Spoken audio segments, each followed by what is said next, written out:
معراج النبی صلی اللہ علیہ وآلہ وسلم۔ مکی زندگی کا آخری سال ابتلا کا نقطۂ روج تھا۔ مکہ میں تبلیغ اسلام کے مواقع ختم ہو رہے تھے۔ کفار کے گھٹیا ہتھ کنڈوں کی وجہ سے فضا میں گھٹن تھی۔ عرب قبائل میں اشاعت اسلام کی کوششیں زیادہ بااور ہوتی نظر نہیں آ رہی تھیں۔ سفر طائف کے بعد حضور اکرم صلی اللہ علیہ وآلہ وسلم مطعم بن عدی کی حمایت حاصل کر کے مکہ میں دوبارہ داخل ہوئے تھے۔ کفار کی اظہار ثانی کے سبب مومنین کے دل بیٹھے جا رہے تھے۔ عین اس حالت میں رب کریم نے نبی اکرم صلی اللہ علیہ وآلہ وسلم کو معراج سے سرفراز فرمایا، یعنی ایک رات حضرت جبرائیل علیہ السلام آپ کو براق پر سوار کر کے مسجد حرام سے مسجد اقصیٰ لے گئے۔ معراج کا پہلا مقصد ارض فلسطین کی سیر کروانا تھا، جہاں اس سے پہلے پیغمبر آتے رہے، جہاں کی تاریخ اللہ کے رسولوں کی باطل کے خلاف کشمکش کی تاریخ تھی۔ بنی اسرائیل کی تاریخ سے آگاہی اس لیے بھی ضروری تھی کہ اس کے بعد حضور اکرم صلی اللہ علیہ وآلہ وسلم کو یہودیوں سے واسطہ پیش آنے والا تھا۔ آپ نے بیت المقدس کی زیارت کی اور یہاں پر تمام انبیاء کی امامت کروائی، جس سے آپ کا مقام و مرتبہ متعین ہوا۔ معراج کا دوسرا مرحلہ پہلے آسمان کی سیر تھا، جہاں آپ صلی اللہ علیہ وآلہ وسلم ابو الانبیاء حضرت آدم علیہ السلام سے ملے۔ نیز آپ صلی اللہ علیہ وآلہ وسلم کو ایسے مناظر دکھائے گئے جن سے دنیا کے اعمال کا انجام عملی طور پر نظر آتا تھا۔ مثلاً کچھ لوگ کھیتی کاٹ رہے تھے، لیکن وہ جتنی کاٹتے تھے اتنی ہی بڑھتی چلی جاتی تھی۔ یہ راہ حق مجاہد تھے جن کو لامتناہی صلہ دیا جا رہا تھا۔ ایسے لوگ دکھائے گئے جن کے سر پتھروں سے کچلے جا رہے تھے۔ یہ وہ لوگ تھے جو نماز کے وقت سرگرانی یعنی سستی کا مظاہرہ کرتے تھے۔ ایسے لوگ دکھائے گئے جن کے کپڑے پھٹے ہوئے تھے اور ان کی غربت صاف نمایاں تھی۔ یہ زکوٰۃ و صدقہ نہ دینے والے لوگ تھے۔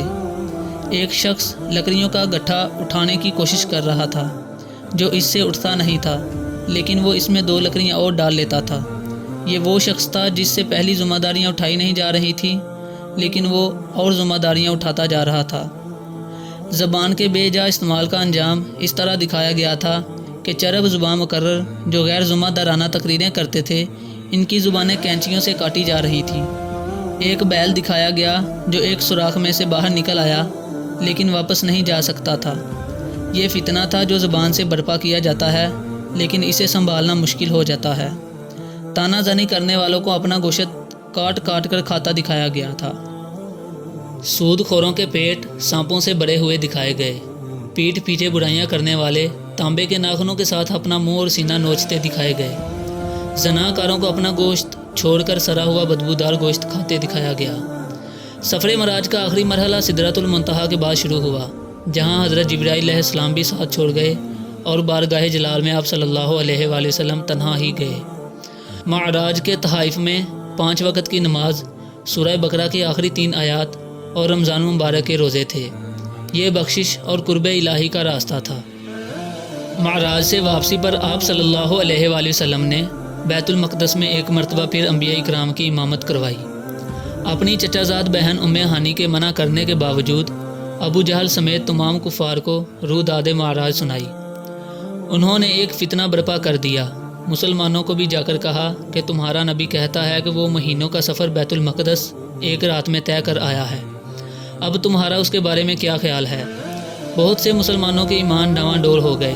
حضرت ابو بکر رضی اللہ تعالیٰ عنہ کے پاس بھی ایک وفد پہنچا اور جا کر انہیں ورگلانے کی کوشش کی۔